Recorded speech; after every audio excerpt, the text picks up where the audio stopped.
They rewrote history. They changed the names, they buried the evidence. And for centuries, we accepted the version they gave us. But today, that ends. Welcome. What you are about to hear is not a conspiracy theory. It is not opinion. It is documented, researched, and deliberately hidden history about the leaders who shaped our world, and why their true identities were erased.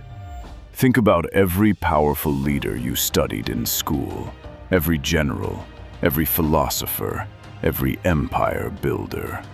Now ask yourself one question. How many of them were women? Probably very few. And that is not because women did not lead.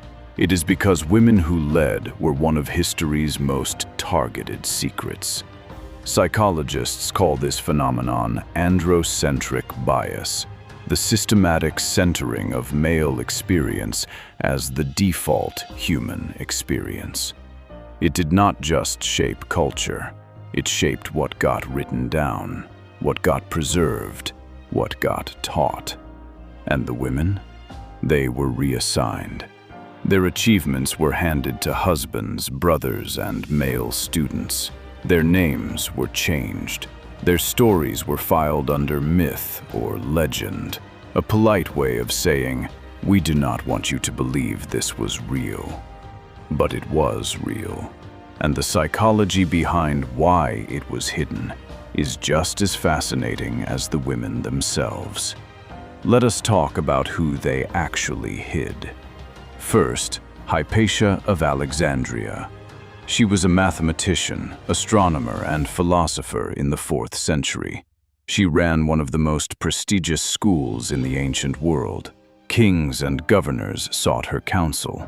She was, by every definition, a leader of extraordinary influence. She was murdered by a political mob. And for over 1,000 years, her story was buried. When history finally acknowledged her, it reduced her to a footnote, a tragic female figure rather than what she truly was, one of the greatest intellectual leaders of the ancient world. Second, Empress Wu Zetian, the only woman in Chinese history to assume the title of Empress Regnant. She ruled for decades. She reformed the government. She expanded the empire. She created one of the most stable and prosperous eras in Tang Dynasty history. And yet, the psychological narrative constructed around her by historians who came after painted her as manipulative, ruthless, and illegitimate. The same qualities celebrated in male emperors were weaponized against her. Why? Because her power could not be explained away. So her character had to be destroyed instead. Third, Hatshepsut of Egypt. She ruled as pharaoh for over 20 years. She oversaw massive construction projects. She led successful trade expeditions. She was one of the most effective rulers in Egyptian history. After her death, her successor ordered her image chiseled off every monument. Her statues were smashed. Her name was removed from the official records. For 3,000 years, she simply did not exist in the historical narrative. 3,000 years. That is not an accident. That is a system. Now here is where it gets deeply psychological. Research in social psychology shows that when women display leadership traits, authority, decisiveness, strategic thinking, they are evaluated more negatively than men displaying the exact same traits. This is called role congruity theory, developed by psychologist Alice Eagley. Society holds a mental model of what a leader looks like, and historically, that model has been male. So when a woman stepped into power, two things happened.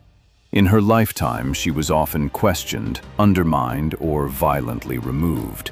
And after her death, the historians, themselves products of the same biased system, either ignored her, reframed her as an exception, or rewrote her story entirely. This was not just about gender. It was about control of the narrative. Because whoever controls what gets remembered controls what people believe is possible. If you grow up never seeing a woman as a conqueror, a philosopher, an empire builder, you internalize the idea that women are not those things. And that internalization becomes the next generation's bias. The cycle continues. That is why the hiding was so effective, and that is why uncovering it matters so much today. Here is what they could not hide forever. Women have always led. In every era, on every continent, in politics, in science, in spiritual authority, in warfare, in philosophy. The evidence keeps surfacing. Archaeologists keep finding it. Historians keep recovering it. And the more we look, the more undeniable it becomes. The leaders they tried to erase left traces. In the architecture they built, in the policies that outlasted them, in the students they trained who went on to change the world, in the DNA of civilizations that would not exist without them. And psychologically, here is the most powerful truth of all. The fact that these women led despite every system designed to stop them, despite knowing their names might never be remembered, tells us something profound about the nature of real leadership. Real leadership is not about credit. It is not about monuments or textbooks. It is about impact that outlives opposition. They hid these women from history, but they could not hide what these women built. The question now is not whether women have always been leaders. History has already answered that. The question is, what does it change in you, knowing the truth? Think about that. And if this opens something in your mind today, share it. Because the best way to unhide history is to refuse to stay silent about it.